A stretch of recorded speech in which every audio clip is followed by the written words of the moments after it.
esterilidad, infertilidad, cuáles eran las causas más frecuentes, cuáles eran los factores de riesgo, quiénes eran las pacientes que frecuentemente presentaban alteraciones en lo que es la fertilidad y condicionaban su capacidad reproductiva, ¿no? Bueno, ahora vamos a hablar acerca de los tratamientos, ¿ya? Como en el anterior capítulo habíamos hablado acerca de una patología muy frecuente, que es la anovulación crónica de las pacientes, que impide que ellas puedan lograr un embarazo o que su embarazo logrado llegue a un éxito, ¿no? Lo que hace calificarlas como pacientes en un cuadro de infertilidad. La infertilidad, pues, no siempre es primaria, no todas las pacientes nacen infértiles, ¿no? Hay pacientes que tienen hijos y posteriormente desarrollan algunas patologías o alteraciones anatómicas o patologías en relación a la anatomía uterina, al cuerpo uterino, que condicionan su fertilidad que una vez podría haber estado preservada y había permitido que tenga una gestación anterior. Ahora vamos a hablar de los tratamientos más frecuentes en fertilidad. Vamos a empezar por el primero. Siempre que la paciente viene a consulta, nosotros pedimos una serie de estudios y nuestra primera alternativa es realizar un tratamiento médico. Al realizar un tratamiento médico, nosotros ofrecemos lo que es la estimulación ovárica o la estimulación folicular, dependiendo de los estudios que hayamos solicitado a la paciente. Como ya habíamos visto en el anterior capítulo, podemos solicitar una histeroscopía, los valores de hormona folículo estimulante, luteinizante, estradiol, como también los valores de hormona antimulleriana, los cuales nos indican el valor de reserva ovárica que tiene la paciente y el éxito probable de poder lograr un embarazo. Si la paciente no logra éxito, ya podemos pensar en utilizar otras técnicas que pueden ser de baja complejidad a mayor complejidad. Entre las técnicas de baja complejidad vamos a nombrar a lo que es la inseminación artificial y en las de mayor complejidad ya vamos a nombrar a lo que es a la fertilización in vitro o la fertilización intraturálica, ¿ya? Vamos a empezar con lo que es la estimulación ovárica. Bueno, para realizar una inducción a la ovulación, entonces nosotros tenemos que ver qué características presenta nuestra paciente.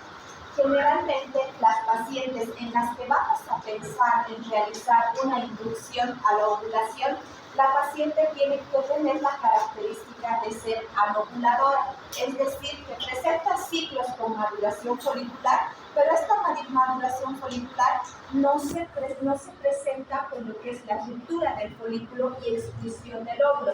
Entonces, a estas pacientes las vamos a considerar anovuladoras. Las pacientes anovuladoras en sí, en el porcentaje de pacientes con diagnóstico de infertilidad, representan un porcentaje del 18 al 25%, ¿ya? El ser una paciente anovuladora, que nosotros diagnostiquemos como fertilidad la anovulación, sí nos hace pensar en que esta paciente puede tener un pronóstico favorable. ¿Por qué? Porque tenemos lo que es la inducción a la ovulación como tratamiento que permite lograr éxitos en que la paciente pueda lograr un embarazo, ¿no? Es por eso que se dice en pacientes anovuladoras, la inducción a la ovulación resulta ser una terapia muy eficaz para el éxito de un embarazo. Bueno, en relación al diagnóstico de anovulación, pues las pacientes presentan ciertas características, ¿ya? Una de ellas es que las pacientes, además de tener los ciclos anovulatorios, tienen las menstruaciones muy irregulares. Ciclos de menstruación imprevisible, quiere decir que la menstruación puede adelantarse o retrasarse, lo que hace que su ciclo sea imprevisible. O ciclos infrecuentes, quiere decir que tienen ciclos de amenorrea y ciclos normales, ciclos de menstruación. Entonces, las hace como cuando nosotros vemos a una paciente con estas características y que ya va más de un año que no logra conseguir un embarazo, entonces podemos tratarla como una paciente anovulatoria. ¿Qué características presentan las pacientes anovulatorias? Pues generalmente presentan una alteración en lo que es la temperatura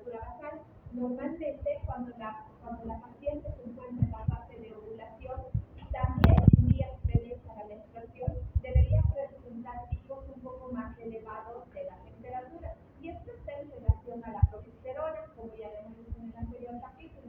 Entonces, lo que suelen presentar en las pacientes es que no presentan esta alteración bifásica en relación a la temperatura, ¿no? Y otro factor que también se monitoriza pues, es la expresión de hormona luteinizante, progesterona y folliculoestimulante en relación a los ciclos, ¿no? Entonces, todas esas características nos van a ayudar a determinar si nuestra paciente es una anovulación. Bueno, para clasificar a las pacientes que presentan un trastorno de anovulación, vamos a nombrar a 4 grupos, ¿ya? 3 de ellos los clasifica la Organización Mundial de la Salud y la segunda no está calificada como un cuarto grupo, simplemente las califica como pacientes con un trastorno de la prolactina. En relación al grupo 1, vamos a encontrar a las pacientes que tienen anovulación, pero relacionada a un hipogonadismo hipogonadótropo, ¿no? Estos pacientes representan aproximadamente un 5 a 10% de las pacientes infértiles. En estas pacientes, un dato característico que se encuentra es que cuando la folículo estimulante, cuando se va a romper el folículo, debería presentar los picos más altos, las pacientes van a presentar al revés, van a presentar concentraciones bajas de folículo estimulante.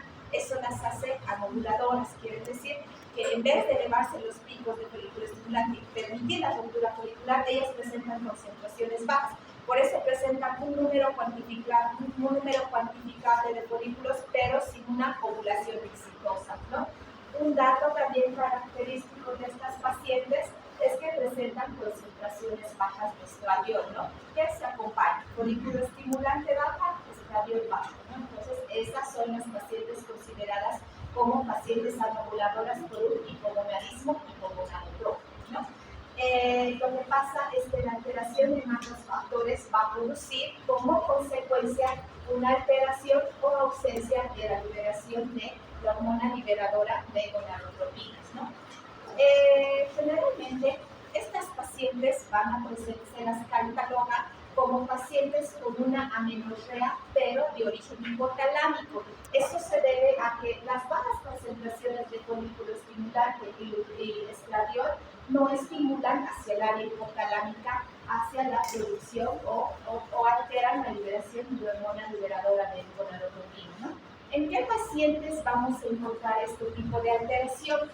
Las pacientes que generalmente se someten a un estrés físico constante, ¿no? Hay mujeres que, qué sé yo, trabajan todo el día, no paran en casa, constantemente tienen alteraciones, estrés físico, estrés emocional, entonces estrés en relación a la alimentación que consumen en el día, ¿no? Entonces, estas pacientes se catalogan en lo que es una amenorrea hipotalámica. El adelgazamiento, el ejercicio físico excesivo, la anorexia nerviosa, el síndrome de Kalman, una carencia aislada de gonadotropina son alteraciones que condicionan lo que es una amenorrea hipotalámica. No sé si alguien sabe lo que es un síndrome de Kalman. ¿Sí? El síndrome de Kalman se produce en las pacientes que tienen hemorragias obstétricas, generalmente secundarias a una hemorragia, ya sea en el parto o en los abortos. Lo que pasa es que en estas hemorragias masivas se produce una hipoxia, pero a nivel superior. Esta hipoxia a nivel superior lesiona lo que son los núcleos hipotalámicos y al lesionarse esos núcleos queda condicionada la liberación de hormona gonadotropina. Entonces, como consecuencia, las pacientes presentan una alteración en las concentraciones de hormona estimulante y el estradiol, ¿no? Entonces, ese es el síndrome de Kalman. Va como una subsecuencia o consecuencia de hemorragias obstétricas, ya sea por regrados o hemorragias por el parto, ¿no? Entonces, todas estas pacientes que no son consideradas un grupo muy elevado, como ustedes pueden ver, solamente es un grupo del 5 a 10%, ¿no? Pero todas las pacientes que presentan estas características van a ser catalogadas en este grupo. Siguiente. Bueno, nos vamos al segundo grupo. Estas pacientes ya no presentan un hipogonadismo hipogonadotrópico, ¿no? Estas pacientes van a tener una anovulación estrogénica o eugonadótropa, es decir, que las cantidades de estrógeno y las cantidades de gonadotropina están dentro de lo normal. Ya este grupo representa un número mayor, quiere decir que la mayor parte de las pacientes que presentan un diagnóstico de infertilidad son catalogadas dentro de este grupo, ¿no? Pacientes que presentan valores normales de estrógeno y gonadotropinas, ¿no? Porque, como pueden ver, pues se constituye aproximadamente un 75-8%. ¿Y quiénes son estas pacientes? Son las pacientes que presentan un síndrome del ovario poliquístico, ¿no?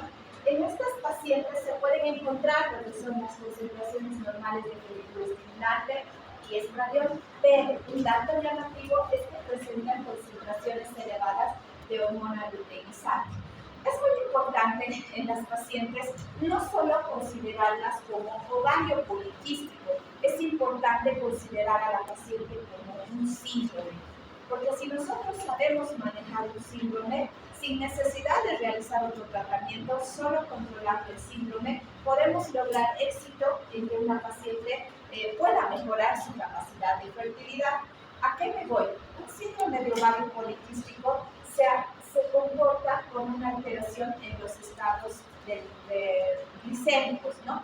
Entonces, por eso es importante a la paciente que tiene una alteración de ovario poliquístico pedirle lo que es una curva de tolerancia a la glucosa.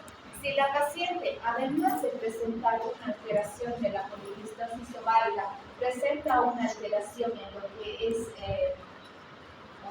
la prueba de la tolerancia a la glucosa, entonces ahí ya la consideramos a la paciente como un síndrome, ¿no? También debemos ver otros datos llamativos de hiperandrogenismo en la paciente, ¿no? La paciente empieza a lograr un crecimiento excesivo de vello, ¿no? Datos de que tiene las características de un varón, ¿no? Ya sea en el área axilar, en el área del pecho, ¿no? Incluso algunas pacientes de piel que presentan en la región facial, ¿no? Entonces, son datos de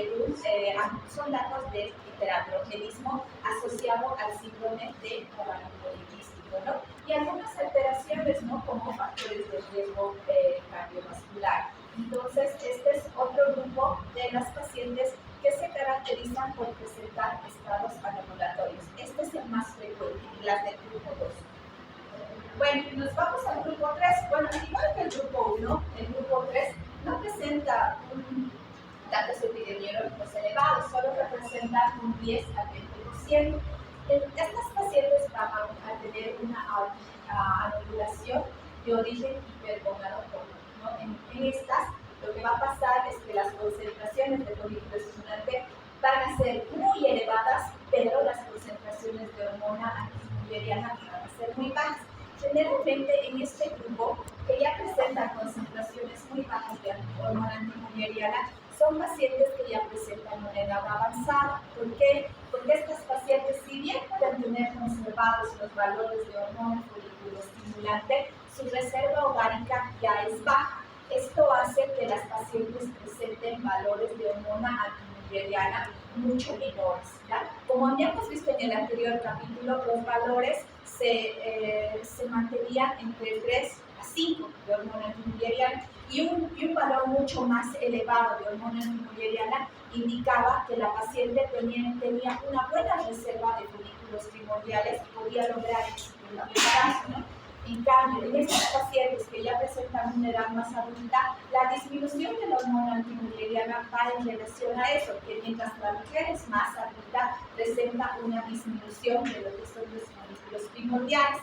El dato llamativo de estas pacientes que presentan una anovulación hipogonadótropa es la menorrea, ¿no? Entonces, estas pacientes presentan lo que es la insuficiencia ovárica prematura y tienen un agotamiento folicular, ¿no? Bueno, nos vamos ahora al grupo 4. El grupo 4 está en relación a la hiperprolactinemia, ¿no? Es muy frecuente en las pacientes cuando acuden a un control ginecológico que no se encuentran en fase de puerperio y presentan secreción láctea. Y la paciente también puede referir que tiene dificultades para poder lograr un embarazo, ¿no? Que ya va más de 1 año, 2 años, 5 años y no puede lograr un embarazo. Entonces es ahí cuando nosotros pedimos, además de la función hormonal, de la función tiroidea, el estradiol, hormona folículo estimulante y gluteinizante, pedimos los valores de la prolactina, ¿no? Porque si la paciente presenta una secreción láctea, es como si se encontrara en una fase de lactancia, ¿no? Y en una fase de lactancia, obviamente, la paciente no va a poder lograr un embarazo, ¿no? Este porcentaje de pacientes también es bajo, aproximadamente un 5 a 10%.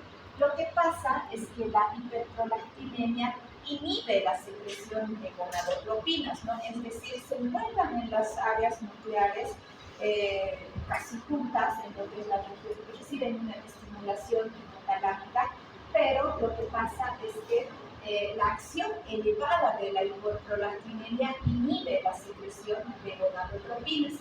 Como consecuencia, la paciente va a presentar valores de hormona folículo estimulante baja, entonces no va a haber un estímulo favorable a los folículos y también lo que es el estradiol bajo, que tampoco favorece la maduración adecuada de ellos, ¿no?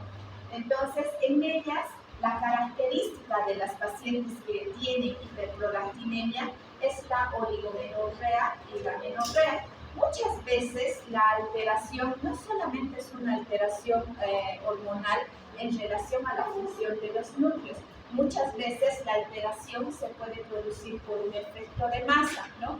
Entonces es por eso que a la paciente que tenemos datos llamativos de una hiperprolactinemia, dependiendo de los valores que presenta, y si pese a realizar un tratamiento no encontramos mejoría, es importante pedirle a la paciente ya sea una tomografía, ¿no? Una tomografía y observar en la base del cráneo si puede haber algún tumor hipotalámico que puede estar produciendo la hiperestimulación de lo que es el área de la prolactina, ¿no? Entonces, ahí va la importancia de las pacientes cuando encontramos algún dato llamativo de hiperprolactinemia, ¿no? Pero en caso de que los valores, la alteración sea baja, se hace el tratamiento de una hiperprolactinemia y la paciente puede lograr con éxito mejorar su fertilidad. Bueno, hay situaciones que nosotros debemos evaluar antes de realizar un tratamiento de estimulación folicular, ¿no? Debemos considerar si la paciente presenta una enfermedad tiroidea, debemos buscar si la paciente tiene datos de lo que es una hiperprolactinemia, ya sea enfermedad de las glándulas suprarrenales, un tumor hipoficiario, como les había nombrado, los tumores ováricos, o puede estar simplemente la manipulación en relación a trastornos en los hábitos y costumbres de la paciente, ¿no? O en relación a su conducta alimentaria, el adelgazamiento, el ejercicio extremo, el síndrome de ovario poliquístico y la obesidad. ¿Por qué es importante considerar una evaluación antes de realizar el tratamiento? Porque si se trataba de una enfermedad tiroidea, solo con corregir ya sea un hipotiroidismo o un hipertiroidismo, nosotros podemos beneficiar a la paciente y mejorar su fertilidad. Lo mismo que en una hiperprolactinemia, el tratamiento ya sea por la bromocriptina o la cabergolina en relación a bloquear la secreción excesiva de prolactina, entonces mejora también lo que es la fertilidad de la paciente, ¿no? Ya les había mencionado el efecto de masa de los tumores hipoficiarios y la secreción hiperestrogénica cuando la paciente presenta tumores ováricos, ¿no? En relación al tamaño del tumor o al número de tumores, la paciente va a tener una sobrecarga estrogénica que va a alterar lo que es la fertilidad y el ciclo normal. La siguiente. Otras evaluaciones que también deben realizarse, pues no van solamente a la paciente, también debe realizarse lo que es una valoración de la pareja. Como vimos en el anterior tema, aproximadamente un 50% de los espermatozoides son defectuosos, ¿no?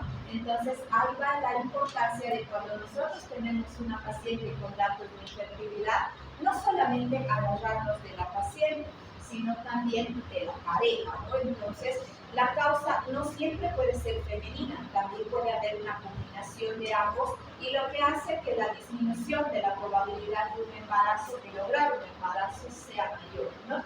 Bueno, el estudio del semen, ¿por qué? Porque la alteración se presenta en un 20 a 40% de los espermatozoides, ¿no?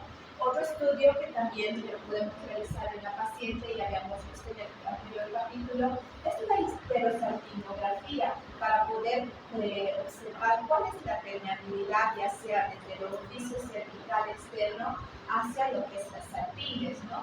También nos puede ayudar lo que es una ecografía transvaginal para poder valorar el ciclo folicular, ¿no? Si hay una madurosis folicular, o tal vez el ovario se encuentra ocupado por múltiples quistes que impiden una maduración folicular adecuada, ¿no?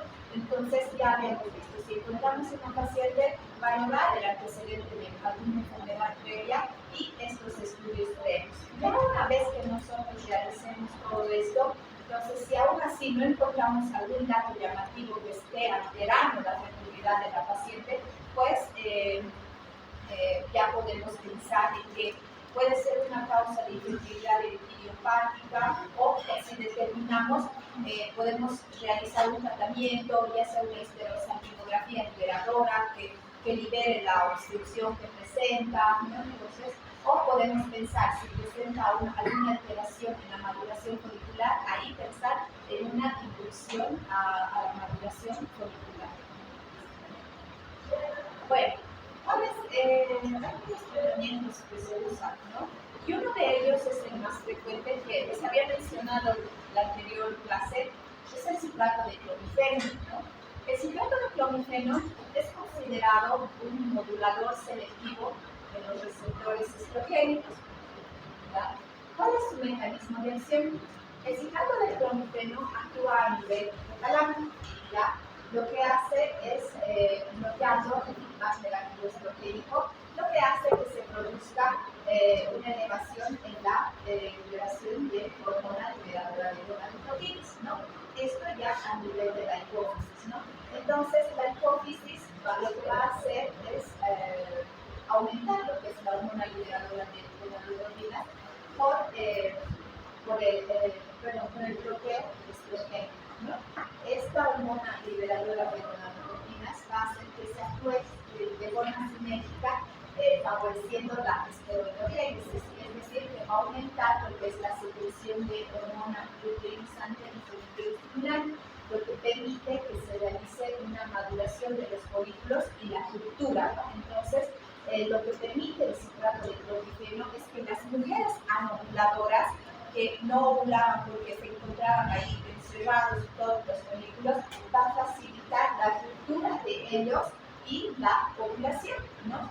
Es como en el anterior capítulo les había explicado, incluso muchas pacientes logran lo que es un embarazo múltiple, ¿no? O se puede lograr con éxito, por lo menos el embarazo de un solo producto, ¿no?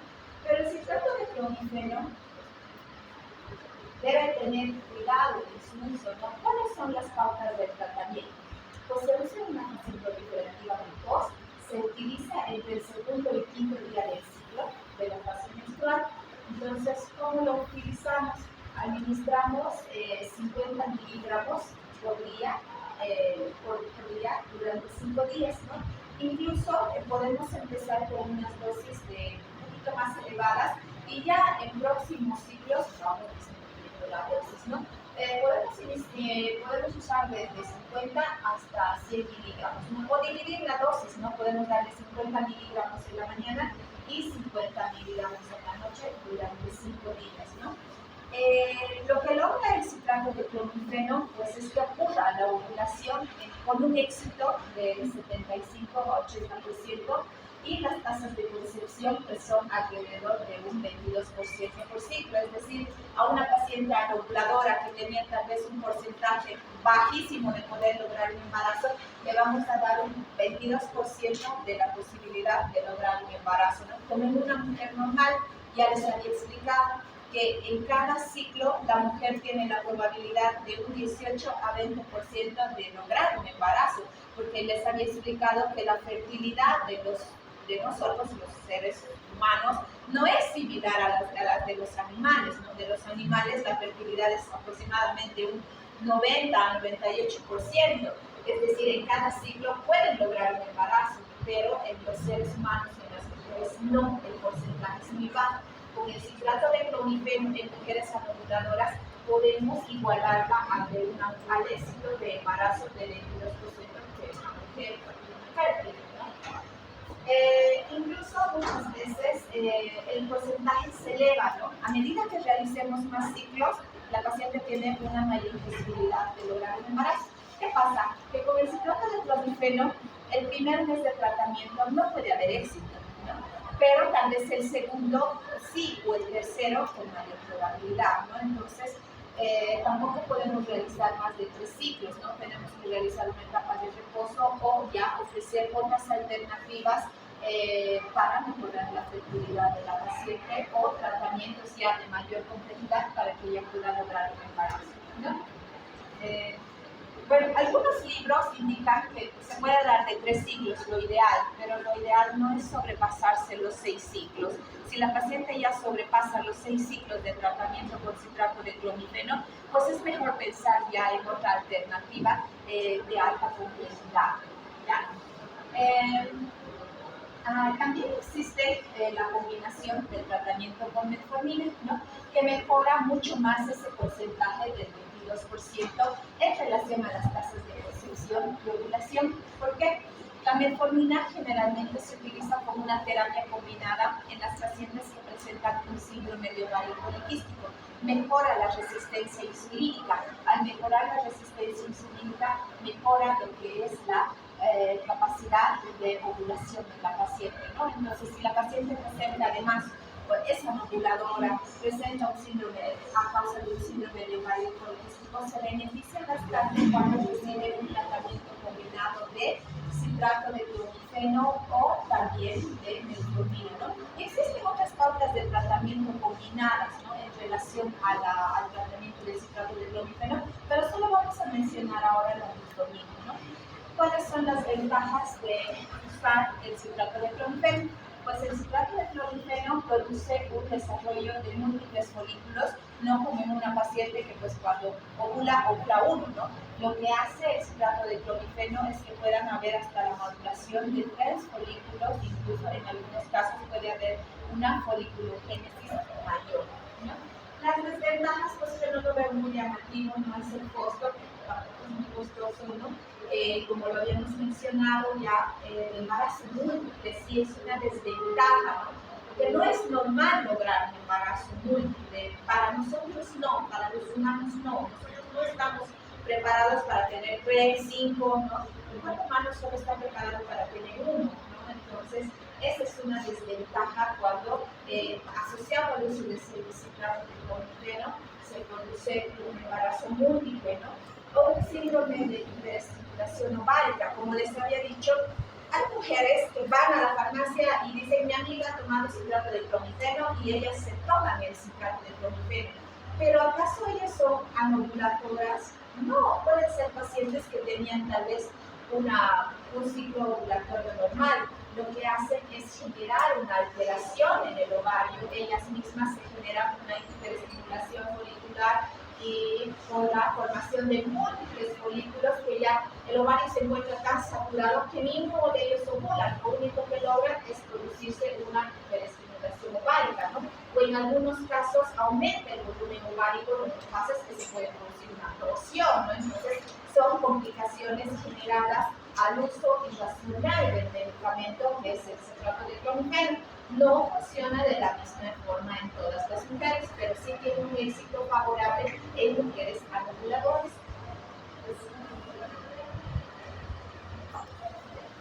En relación a otro medicamento, aparte del citrato de clomifeno, vamos a encontrar a los análogos de la hormona liberadora de gonadotropina. Comercialmente se conoce el citrato de clomifeno, se conoce como el clomifeno, y esta se conoce como acá en Bolivia como el choragón, ¿no? Creo que en la Argentina y en Brasil también el choragón. Entonces, es un análogo de la hormona liberadora de gonadotropina. ¿Qué hace la hormona liberadora de gonadotropina? Pues disminuye la supresión estimulación ovárica es constitución de la hormona. Lo que hace también es que evita la lutinización precoz, controla el momento de la ovulación, para que la ovulación no se produzca de una forma prematura, ¿no? ¿En quiénes está indicado? Generalmente en los análogos de hormona liberadora de lutein ya está indicado en mujeres mayores de edad, ¿no?, que quieren buscar un embarazo, ya esto por encima de los 35 a 37 años, ¿no? En las pacientes en las que ya se ha realizado un tratamiento de estimulación ovárica con el citrato de clomifeno y no han tenido éxito, ¿no? En esas pacientes ya podemos pensar en cambiar a otro medicamento que también produzca una estimulación, que es un análogo de la hormona liberadora de gonadotropins. O hay mujeres las que tienen un riesgo muy elevado de padecer lo que es una hiperestimulación ovárica, ¿no? Y también cuando se requiere supresión inmediata de las gonadotropinas, cuando queremos suprimirlas rápidamente a la folículo estimulante y a la luminizante endógenas, que se pueden encontrar en valores alterados. Otro tratamiento también que se ofrece a las pacientes es la multifusión ovárica. Este es el drilling ovárico, no sé si alguna vez lo han visto, ¿no? Entonces, alguna vez al realizar ya sea la cesárea o al realizar una resección de un quiste anexial, se realiza además este procedimiento, ¿ya? Lo que pasa es que la paciente presenta un número muy elevado de folículos en la superficie. Y estos folículos lo que hace es que tienen una sobrecarga androgénica. Entonces, lo que hacemos nosotros en la cirugía es cauterizar cada una de esas cápsulas. Con eso, nosotros hacemos que se disminuya la sobrecarga androgénica, ¿no? Y muchas veces, solamente con este tratamiento, las pacientes restablecen su función ovuladora. Es decir, que de los folículos que se encontraban encapsulados, a un próximo ciclo, estos folículos ya son liberadores de óvulos y permiten que la paciente pueda lograr un embarazo. Se debe realizar lo que es de 3 a 10 funciones en relación al número de sacos que encontremos en la superficie, ¿no?, con una profundidad de 5 a 7 milímetros, ¿no? Entonces, es una técnica que puede beneficiar a la paciente, ¿no? Se puede realizar ya sea por vía laparoscópica, ¿ya? Entonces, o por una cirugía abierta, ¿no? Si nosotros vemos que el ovario tiene la corteza toda cubierta por folículos y ninguna de ellas tiene una característica de ruptura, entonces se puede realizar esto en la paciente para que ella logre un efecto benéfico en su fertilidad. Bueno, vamos a lo que son las técnicas de reproducción asistida. En relación a las técnicas de reproducción asistida, pues estas ya van a ir a ofrecerse a la paciente en caso de que ella no logre un embarazo con ya los tratamientos ofrecidos. Le hemos ofrecido una estimulación con citrato de clomifeno, le hemos ofrecido una estimulación con análogos de la hormona liberadora de gonadotropina, pero aún así no hemos logrado éxito, ¿no? Pero eso puede estar en relación a las características de la paciente, ¿no? La paciente puede no estar en ninguno de los grupos anteriores que les había mencionado. Puede ser una paciente que tenga una alteración anatómica, una alteración tubaria en el cuerpo del útero, ¿no? Entonces, pacientes que la dificultad de poder lograr un embarazo se hace mayor, o también en las pacientes ya con una edad avanzada, ¿no? Entonces, en ellas ya podemos pensar en lo que es realizar una terapéutica de mayor complejidad, ¿no? Como les decía, en pacientes con infertilidad de causa injustificada, o esterilidad avanzada o una esterilidad definitiva, ¿no? Hay pacientes que ya en algún momento no lo pensaron y se hicieron la ligadura de las trompas, ¿no? Eso es frecuente, eso es lo más frecuente que vemos acá, ¿no? Y la paciente tiene 28 años y tiene 3 hijos y dice, no, dígame las trompas, ya no quiero más hijos, nunca más, nada, no quiero saber nada. Ah, pero la paciente de 28 años encuentra el amor de su vida a sus 35 años, ¿no? Y el amor de su vida le pide un hijo, ¿no? Y entonces la paciente viene donde nosotros y nos dice, doctora, me he divorciado, tengo mi pareja y mi nueva pareja quiere un hijo, pero usted ya está con una esterilidad definitiva, ya no hay forma, ¿no? Entonces, en esas pacientes, nosotros ya podemos pensar en una técnica de reproducción asistida. Bueno, ¿cuáles son las técnicas de reproducción asistida? vamos a mencionar estas, no les voy a preguntar nada más de lo que no está aquí en la exposición. Es lo más fácil que he podido hacérselos para ustedes. Ya, vamos a mencionar lo que son las técnicas de baja complejidad y las técnicas de alta complejidad. Las técnicas de baja complejidad, pues está lo que es la inseminación intrauterina, que nos requiere una manipulación de gametos, ¿no? Una manipulación in vitro de gametos, ¿no? A diferencia de lo que es una técnica de alta complejidad, ¿no? Que ya requiere una manipulación de lo que son los gametos, ¿no? En esto podemos encontrar lo que es la transferencia intrauterina de los gametos, que se conoce como transferencia intrauterina de los gametos, ¿no? Y también lo que es ya una fertilización in vitro, ¿no? Vamos a ir mencionando cada una de ellas, ¿no? La más compleja sí es la fertilización in vitro, ¿no? Una que es una técnica sencilla, pues es la inseminación intrauterina, ¿no? Esto ya puede estar en relación se realiza, la transferencia de espermatozoides previamente procesados en la cavidad uterina, ¿no? ¿Cuál es la indicación? Pues es indicado en pacientes que tengan una imposibilidad de tener relaciones sexuales normales, ¿no? Muchas parejas tienen la actividad sexual, pero no se logra lo que es la eyaculación, y esto impide que la paciente pueda lograr un embarazo, ¿no? Cuando el paciente, la pareja puede presentar datos de azospermia, oligospermia y teratospermia, ¿no? Entonces, lo que es no presenta ningún recuento de lo que es espermatozoides, el recuento es bajo o hay una alteración anatómica en la forma del espermatozoide, ¿no? Que puede condicionar su actividad, su capacidad de fertilización, ¿no? O también alguna característica femenina, como habíamos mencionado, la característica del moco cervical es alcalino, a diferencia de lo que es el moco en la cavidad vaginal, ¿no? O la secreción vaginal, que tiene características ácidas. Las características ácidas del moco vaginal y del moco cervical van a poder imposibilitar lo que es una movilidad favorable de los espermatozoides, considerando una alteración en lo que es la fecundación, ¿no? O en pacientes que presentan cuadros de endometriosis leve, ¿no? En pacientes que presentan un proceso inflamatorio continuo en lo que es el conducto del uterino, ¿no? Entonces, vamos a hacer. Bueno, seguimos hablando de lo que es la inseminación artificial. La inseminación artificial puede realizarse de forma homóloga, heteróloga y cosmótica, ¿no? En relación a la forma homóloga, pues se utiliza el mismo semen del cónyuge o de la pareja, ¿no? En la heteróloga, en caso de que la pareja de la paciente pues no tenga capacidad de poder ser donante de por lo menos un espermatozoide, o no se logre la maduración de los espermatozoides en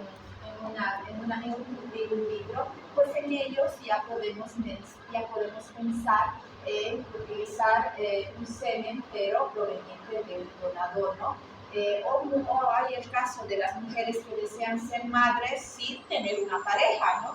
Entonces, en el caso de que la mujer no desea tener relaciones sexuales con un varón, qué sé yo, por sus preferencias sexuales, ¿no? Entonces, ahí se piensa en lo que es una inseminación artificial, ¿no? O en el caso de que la pareja tenga una esterilidad, ya sea de causa genética o alguna enfermedad grave, ¿no? Pacientes generalmente que han recibido tratamientos de quimioterapia o radioterapia, pues se queda con un agotamiento de las células germinales, y esto es algo que pasa en el varón, ¿no? Entonces, este agotamiento de las células germinales va a impedir que el paciente pueda tener un espermatozoide viable para poder lograr un embarazo, ¿no? O en el caso de algunos pacientes, ¿no? Que, como les mencionaba, antes de realizar un tratamiento de quimioterapia o radioterapia, se ha realizado lo que es la captura, ¿no? La colección del semen espermatozoides, y estos han sido criogenizados, ¿no? Entonces, la pareja posterior al fallecimiento de su pareja puede optar por la inseminación artificial, pero no sí. ¿Cuáles son los pasos a seguir en la inseminación artificial? Pero bueno, en una inseminación artificial, cuando se puede hacer lo que es una estimulación ovárica, para que sepamos cuándo va a ser exactamente la ovulación. Entonces, nosotros inducimos a la ovulación, podemos utilizar tanto ya sea un ciclo o podemos utilizar los análogos de la hormona liberadora de gonadotropins. Se capacita previamente al espermatozoide, ya sea en el cultivo, y posteriormente se realiza lo que es, ya cuando se conoce la fecha exacta de la ovulación o las fechas probables de ovulación, puede realizarse lo que es la inseminación artificial. Y es a través de una cánula, ¿no? que va a imitar lo que es el cultivo del semen para que pueda haber una circulación dentro de lo que es la cavidad uterina, ¿no? Y posteriormente se realiza un apoyo de la fase lútea. Pues en relación al apoyo de la fase lútea, el cuerpo amarillo es el que va a producir lo que es la progesterona, y la progesterona va a sustentar el embarazo. Pero al haberse realizado una fertilización artificial, no se va a lograr que el cuerpo amarillo tenga esa funcionalidad. Es por eso que nosotros vamos a darle adicionalmente a la paciente la progesterona exógena para que pueda sumarse al efecto leve, progestacional del cuerpo útero, ¿no? Entonces eso va a favorecer. La progesterona es la hormona progestación, entonces favorece la gestación. En un inicio, la progesterona es producida por el cuerpo uterino, por el cuerpo amarillo, perdón, y en una fase posterior es producida por la placenta, ¿ya? Entonces, inicialmente, hasta que se forme la placenta, el cuerpo amarillo va sustentando, y una vez que la placenta ya está formada, el cuerpo amarillo se degenera, ¿ya? Y esa es la cantidad, de ahí proviene la cantidad de progesterona que sustenta el embarazo, ¿no? ¿Cuáles son las ventajas de la inseminación artificial? Pues la inseminación artificial es una técnica indolora, ¿no? No se realiza bajo anestesia, se puede realizar, no se realiza siempre en quirófano, hay salas adecuadas para realizar una fertilización in vitro, ¿no? El costo económico sí es mucho más bajo en relación a los otros tratamientos que son de mayor complejidad. Esto es considerado un tratamiento de baja complejidad. Y los riesgos, pues los riesgos son los procesos infecciosos, alergias que puede presentar la paciente, o que tal vez a nosotros realizar la inducción a la ovulación hayamos producido una hiperestimulación ovárica, ¿no? O también que hayamos logrado la maduración de múltiples folículos y logremos lo que es con una inseminación artificial, también un embarazo múltiple, ¿no? Y también lo que puede producirse en la paciente es un embarazo ectópico o un embarazo heterotópico. ¿Han visto alguna vez un embarazo heterotópico? ¿No? ¿Han escuchado? ¿Qué es un embarazo heterotópico? Embarazo ectópico saben, ¿no? ¿Qué es un embarazo heterotópico? Heterotópico significa que se produce en los dos sitios, puede producirse en dos sitios, ¿no? Puede producirse de forma normal, un embarazo dentro de lo que es la cavidad uterina, y un embarazo en la trompa, en la cavidad abdominal, qué sé yo, en un cuerno uterino o en el cervix, ¿no? Entonces, son consecuencias ya sea de una hiperfertilización, ¿no? O lo es cuando se produce un múltiple, ¿no?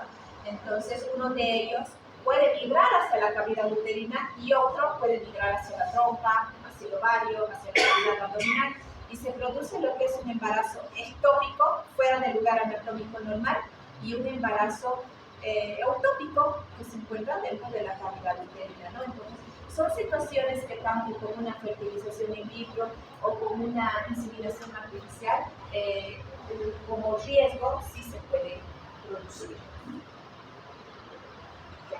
Ahora vamos a hablar de la transferencia intratumbaria de medicamentos, que es como IF, está mediado en el principio, ¿no? Esta ya es una variante de lo que es la fertilización in vitro, ¿no? Para esto se requiere que haya una permeabilidad ovárica, ¿no? ¿En quiénes es indicado este procedimiento, ¿no? Este procedimiento ya se tiene lo que es un cultivo de ambos gametos, ¿no? Ya se tiene lo que es espermatozoide y óvulos fertilizados, ¿no? ¿En quiénes se puede realizar? En pacientes que presentan datos de endometriosis, pero cuadros leves, ¿no? En las pacientes que no se haya determinado cuál es la causa de infertilidad, en las que el paciente presente un factor masculino leve, ya sea una oligospermia, azoospermia o una teratospermia, ¿no? Que puedan ser datos que sí nos permite tener la fractura de espermatozoides, ¿no? O en un factor, o en una alteración del factor cervical o inmunológico, como ya les había mencionado, alteraciones en la calidad y pH del moco cervical. Acerca de la calidad del moco ya habíamos hablado en el anterior tema, ¿no?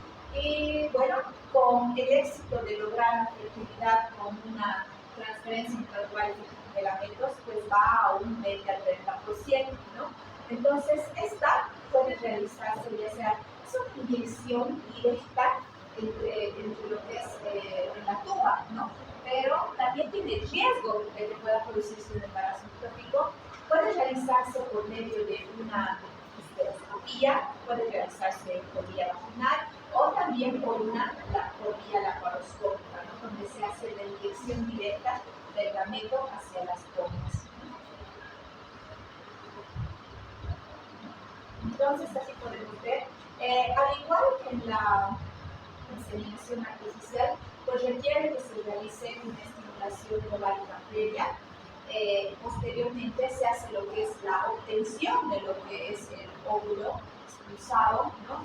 Y también se realiza lo que es la capacitación del semen, ¿no?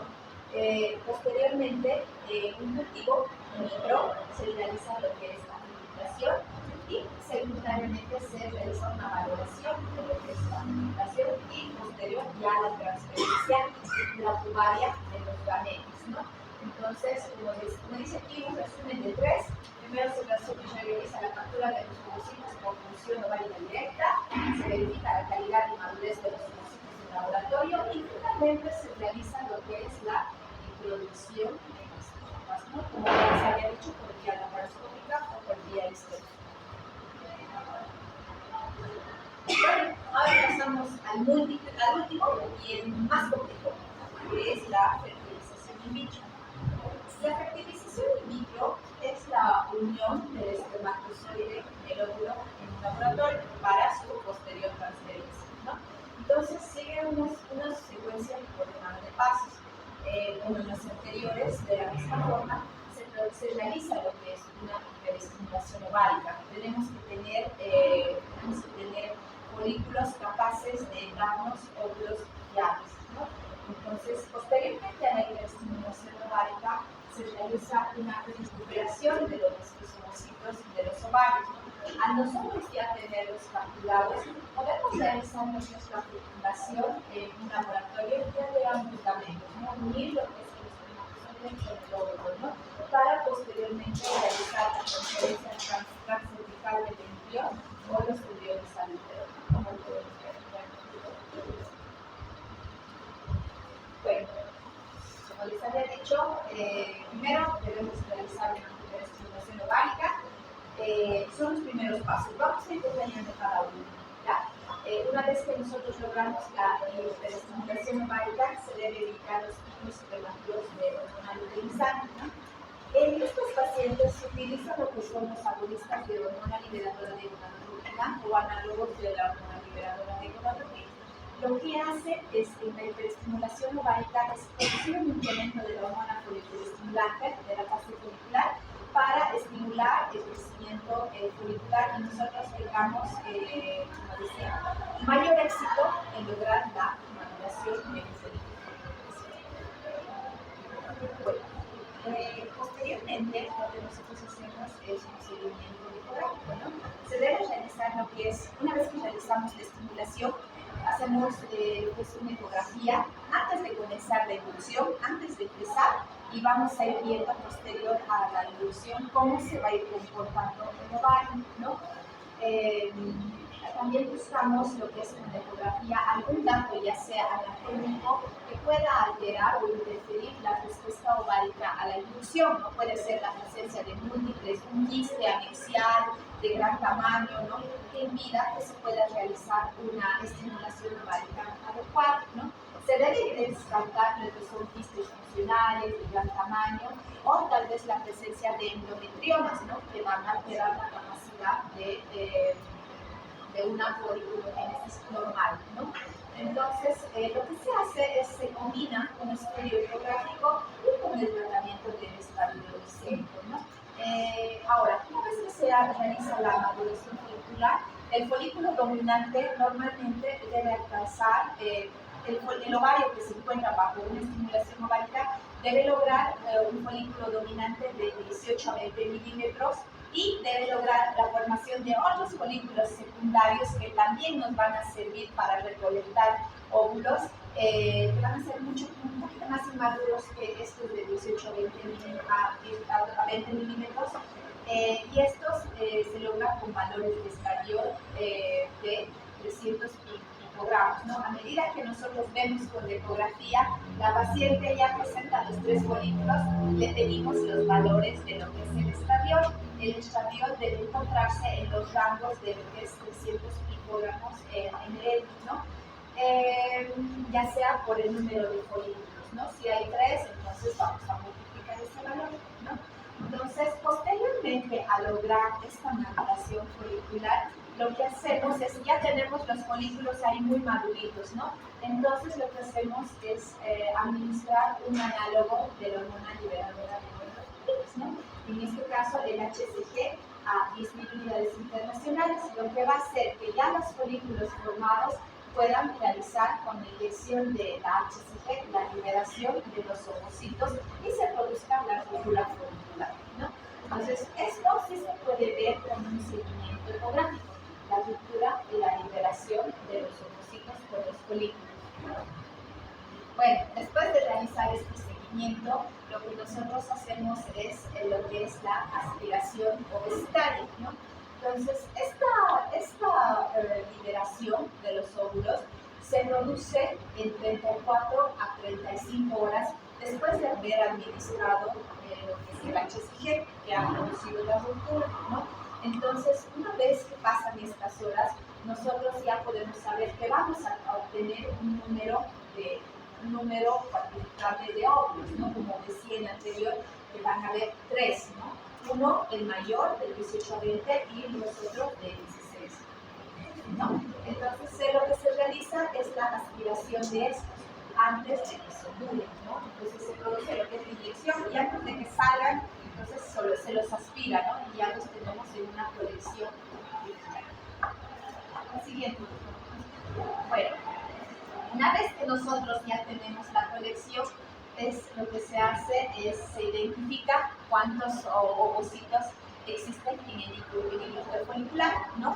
Vemos en los ovocitos inmaduros, que lo que les había dicho, ¿no? Uno de ellos logra un diámetro de 18 a 20 y los otros de 16 a 14.